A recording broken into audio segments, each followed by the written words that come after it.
G'day everyone, welcome to this week's Life on the Hulls. And while I'm working on the boat, Janet's working on the boats. Janet's actually joined Marine Rescue around about 4 or 5 months ago, so she's down about an hour south of here at a major exercise where all of the Marine Rescue Associations from pretty much about 400 kilometres away have all coalesced in one area there. I've just dropped her down there, but while she gets to play, I get to keep working on our own boat. So fantastic thing that she's gotten involved in here. So here she is. I joined Marine Rescue about 4 months ago after I finished my last job, which is something I've always wanted to do.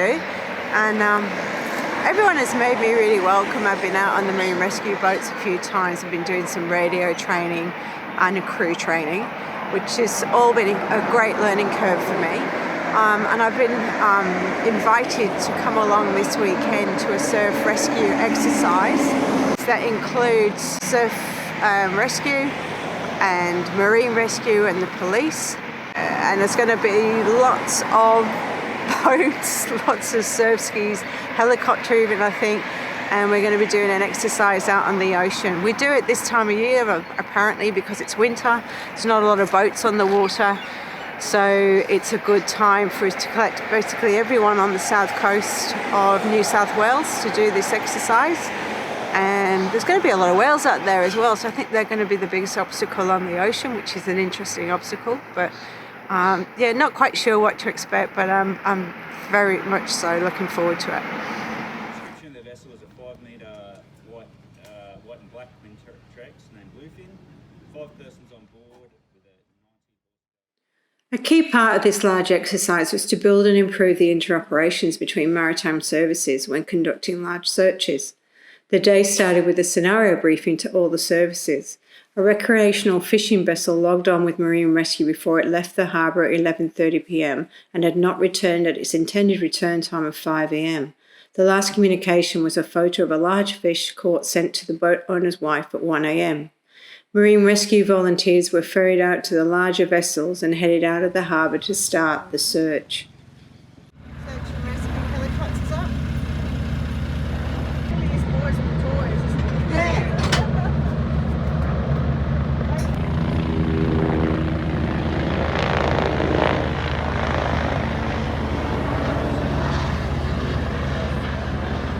Surf Lifesaving were to use drones, PWCs and a helicopter for the close-to-shore search, while Marine Rescue and Maritime Police headed out to conduct a multi-vessel creeping line search in deeper water further offshore. We discovered debris of white fishing bait tubes, retrieved them and reported that we found them back to the operations centre.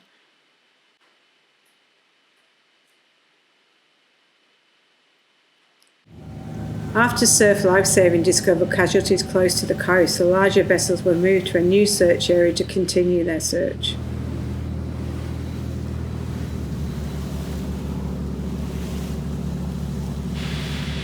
We even had a few dolphins join us.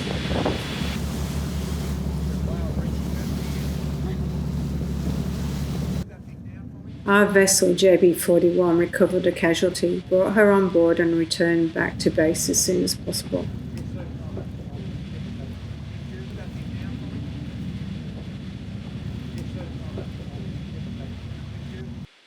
Day 2's exercise was a debrief and more insight into the operations of each service, including Marine Rescue, Surf Lifesaving, Maritime Police and AMSA, the Australian Maritime Safety Authority.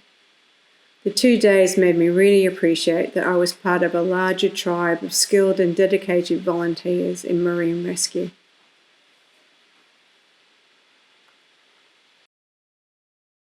Now, while Janet's having fun down there, I'm here working on the sugar scoops, and basically it's been a huge couple of months. I thought, oh, it'll take me a month to do these extensions. Has taken me almost 2 months to get this thing together, and I'm almost there. I've got the shape, I've got the structure. I just need to do all the tidying up, and that's going to take some time. But for now, let's get back into it this week massive week ahead, and lots going on here on the hulls. And thanks for subscribing, and thanks to all the patrons, guys. I really love that donation you guys give me every week or every couple of weeks. I love it.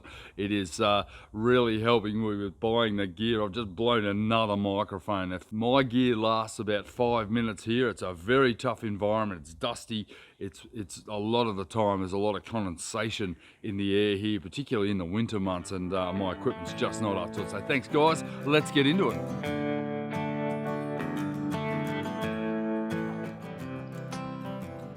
So we're just about to finish the last table or 2 tables that we've recovered with plastic, because this one had polished on, and Ross needs to lay up a couple of pieces of foam for the cupboards in the boat. And because the other one had polish on, it would have contaminated. But we're following it up. We're going to reuse them as drop sheets in the boat, so they won't go to waste. Got some clean tops. Righto, so the Savo, I'm going to lay up 2 10mm H80 foam sheets with one layer of 300 CSM and a layer of 456 double bias. I'm going for a slightly thinner double bias for my road partitions. There's no need to make them out of 600. Probably no need to make them out of 456, but that's what I've got. I'll get 2 sheets, one side done today with the peel ply on them. Come back tomorrow, flip them over, do the second side, and then I'll have plenty of stock with which to cut out the shapes for the robes in the stern cabins, and that'll pretty much see the stern cabins complete from their structural point of view, and then we can basically tab and finish all the shelving and the like in it. That can be a job for later as we continue on with the construction of the sugar scoops and probably the bulb bows if we decide to go ahead with that straight away. But yeah, Janet's been up here pretty busy, haven't you? Been polishing up and getting all your hatches done down the back there. It's been a good, really productive week. Yep, still got the big ones to do. So this guy here is the galley, and that one's clean, and the sugar scoops, been working hard on that one. That's going to need a lot of work, and whatever we build there is going to be modified, so we're going to have to produce that part, 2 of those, and then chop and change them to suit the new extensions. And the galley pretty much is going in as it is.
A couple of days later, hasn't happened to me before, but the other day when I was spraying up in here, I was using my powered respirator and done a filter change about 3 weeks ago.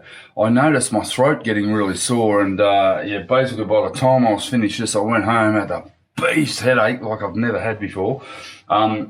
You got to be so careful with the fumes of this stuff. Like styrene is a pretty brutal substance, and no matter how careful you are, you can never be careful enough. I've got extraction and filtration and air coming into this zone, but the amount of resin I put down here was obviously overpowering, and yeah, had a bit of a rough night's sleep as well. So you do need to be careful. I'm going to go back to a cartridge mask today because I think they're actually a little bit better. They're not drawing the air in under power.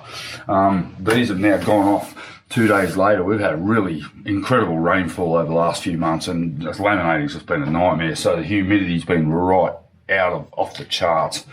In here I can control it somewhat, but this has now gone off, so I've got to turn these over and they're still pretty flexible because they're only 456 double bias, but I need to flip them over and get onto the other side and get them done. So tomorrow I'd like to, or maybe Tuesday, I'd like to cut them up at Sunday morning. And yeah, it's still a little green, but that's quite okay. Important thing is to keep them flat. Because once I put this side on, we get the rigidity back. But yeah, that's spot on, that's ready to go. It's very important that you trim off this because you can't laminate, so I'll need to cut around here and get rid of some of this excess that I left on here in my haste to get out of here the other day. But yeah, both of them are done, ready to go.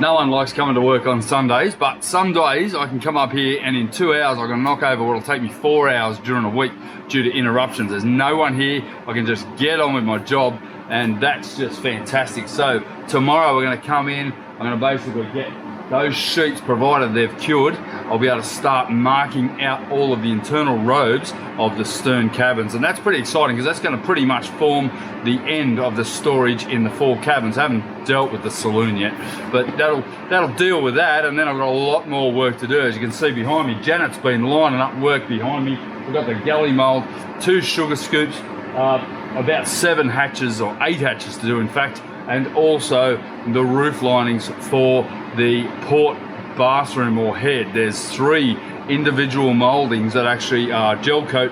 They go in the ceiling of that bathroom. So plenty to do, gonna get on with it. All right, I've got my sheets laid up. It's a couple of days later and they're perfect. The great thing about laying up sheets is you can just get in and cut in, and then things progress really, really quickly. The slow part is making the sheets. Cutting the actual templates is really not that big a deal. So I've got a number of templates here that I've made from the stern starboard cabin, and these will form the final robe into the actual join between the hull and the deck on the inboard side of the stern cabin.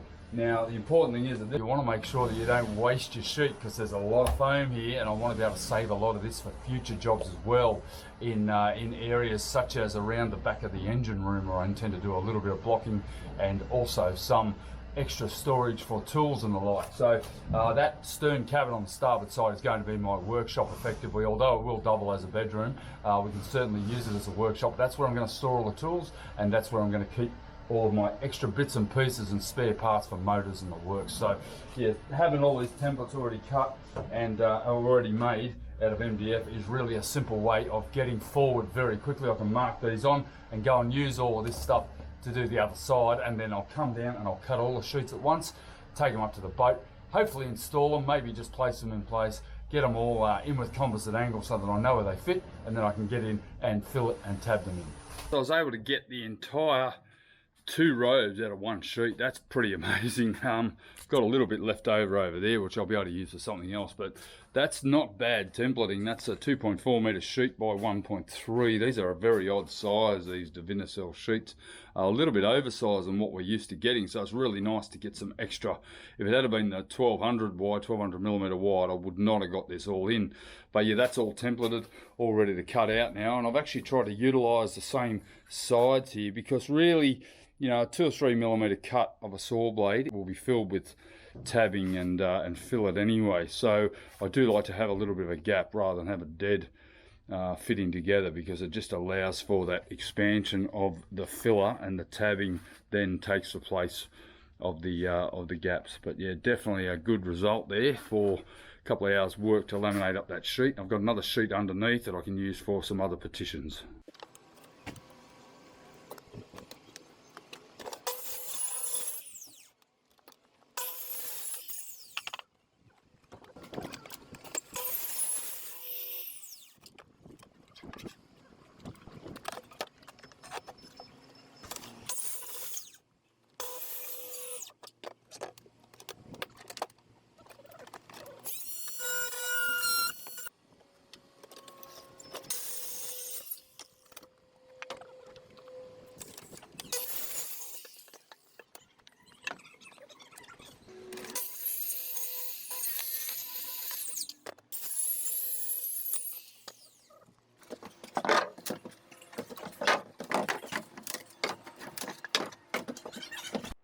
All right, I got all my components. Now they never fit, so they're going to need adjustment. But it's good to get them all cut and ready to go, and they're going to need a lot of adjustment to get them in place.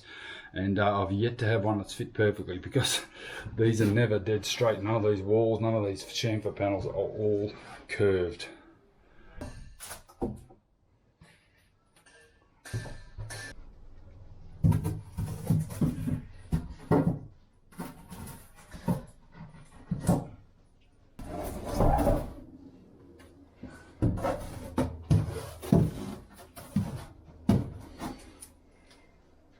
So you get the idea.